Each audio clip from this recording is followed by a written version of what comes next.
Hey all, I just wanted to make a quick video here on replacing your alternator. This is a 2006 CLS 500 Mercedes-Benz.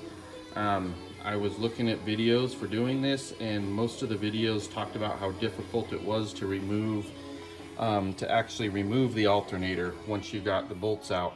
But I wanted to just show that there is an easier way to do this if you just take a little time to remove a few things. Basically, you have this bracket across the top that holds your fan in.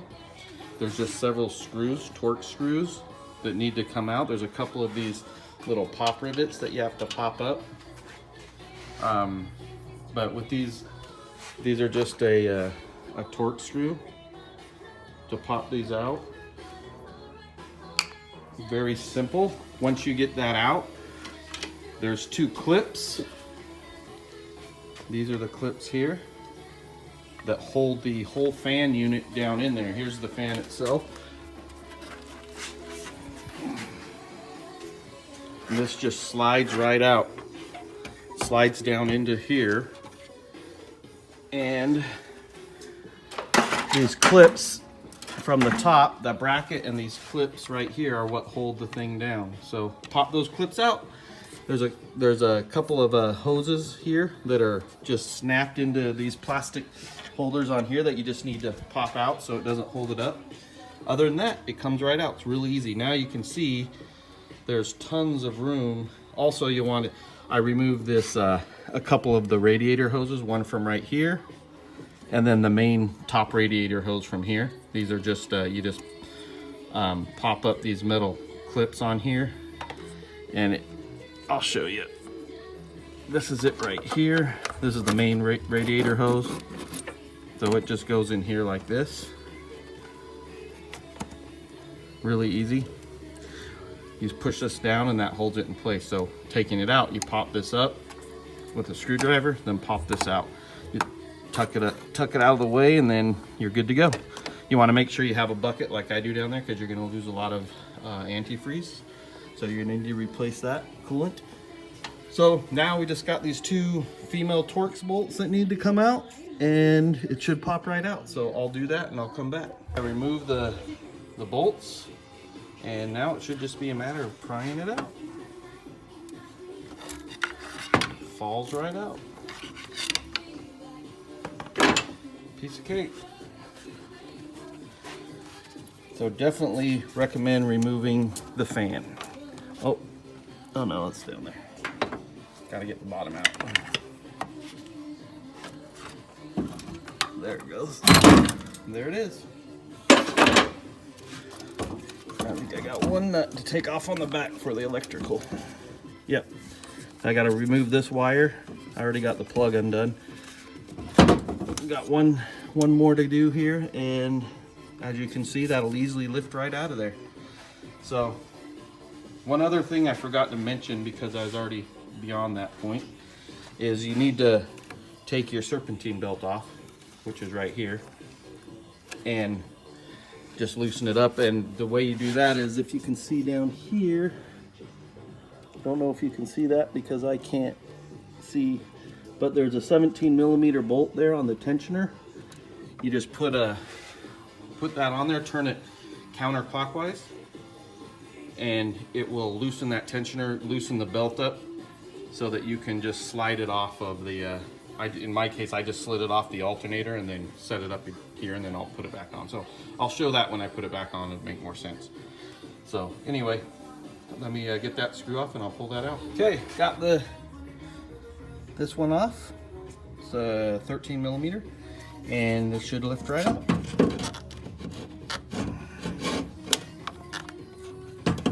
Just like that. There you go. Now I'll go pick up my new one, and I'll put it back in. You'll have to take the pulley off. Most new ones do not come with the pulley, so just take an impact wrench on there and pull that off.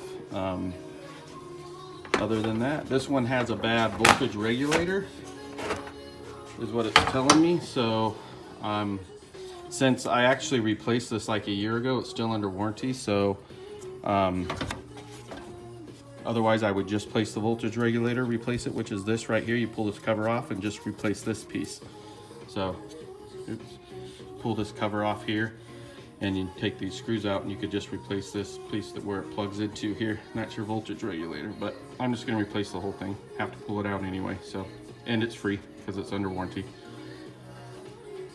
Okay, I got the new alternator put back in. Like I said, removing everything really made it pretty simple. So I was going to show you on putting this belt back on.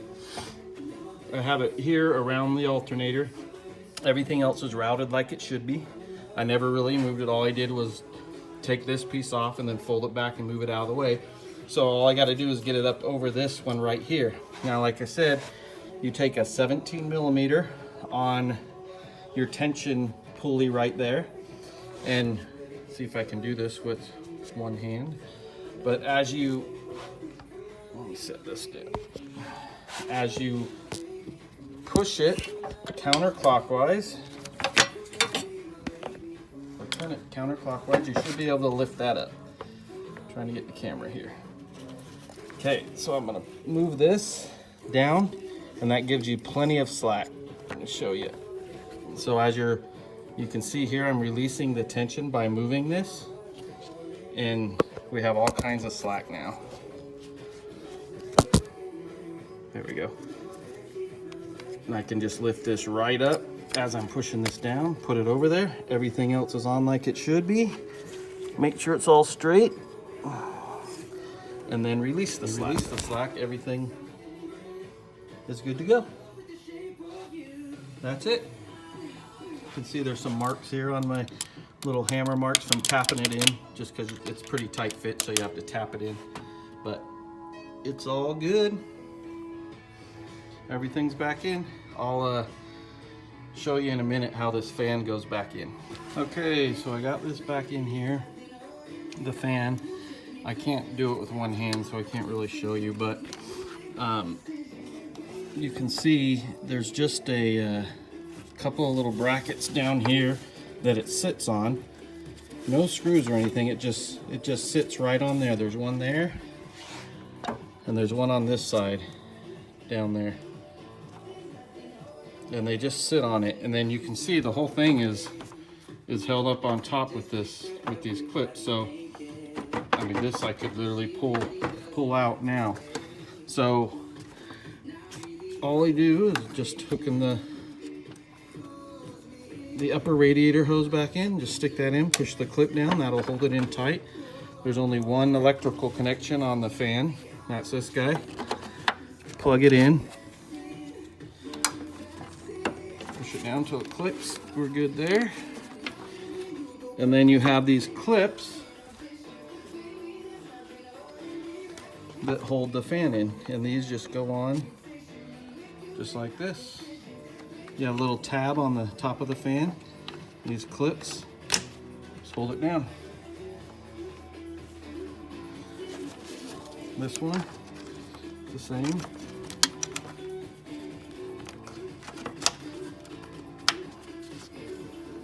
And that's that. Now it's nice and secure in there. The fan is secured to the radiator. Now we put the bracket on up here. We'll put this bracket on across the top with the screws, and that holds the whole thing in place. This actually little air line right here needs to snap in to these little holders on the bottom before we put it down, but you get the idea. These will go down right there, and they are again, those are a torque screw. It's a T30 torque screw that holds those in, and that makes it really easy to change the alternator. Seriously, about 15-20 minutes extra to remove this fan will probably save you an hour of fighting getting that thing out. And I just wanted to show this because other videos, when I went to do this, I was watching, they were actually recommending that you don't do it yourself because it was so hard to get that out, which I thought had to be wrong. And it was. So 15-20 minutes to take this fan out, and you have all the room you need, and it makes it probably a 1 hour job total. So do it yourself. It doesn't, it's not hard. and save you a lot of money. All right, hope you enjoyed it. Thanks.